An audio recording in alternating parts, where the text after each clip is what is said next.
kung paanong napapabaho ng isang patay na langaw ang isang boteng pabango. Ganoon din ang kaunting kamangmangan, nakakasira ng karunungan at karangalan. Ang taong marunong ay gustong gumawa ng kabutihan, pero ang hangal ay gustong gumawa ng kasamaan. At kahit sa paglalakad ng hangal, nakikita ang kawalan niya ng karunungan at ipinapakita sa lahat ang kanyang kahangalan.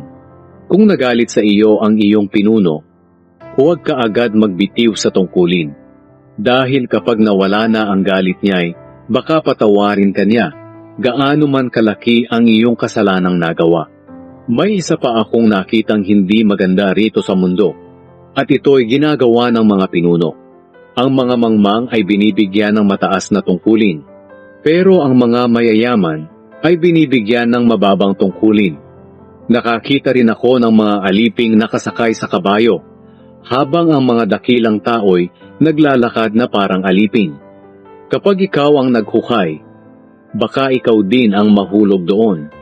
Kapag lumusot ka sa butas ng pader, baka tuklawin ka ng ahas doon.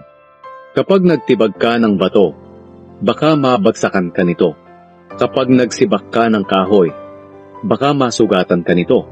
Kapag palakol mo'y mapurol at hindi mo hinahasa, buong lakas ang kailangan mo sa paggamit nito. Mas nakakahigit ka kung marunong ka. Dahil sa pamamagitan nito'y magtatagumpay ka. Walang saysay ang kakayahan mong magpaamo ng ahas, kung tutuklawin ka lang naman ito. Ang sinasabi ng marunong ay magbibigay sa kanya ng kabutihan, pero ang sinasabi ng hangal ay magpapahamak sa kanya.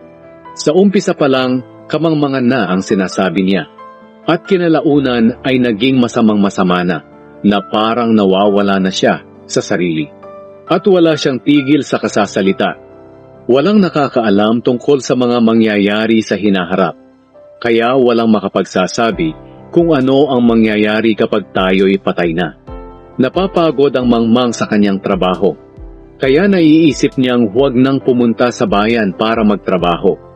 Nakakaawa ang isang bansa na ang hari ay isip bata, at ang mga pinuno'y puro handaan ang inaatupag. Pero mapalad ang bansa na ang hari ay ipinanganak sa marangal na pamilya, at ang mga pinuno ay naghahanda lang sa tamang panahon para sa ikalalakas at hindi sa paglalasing.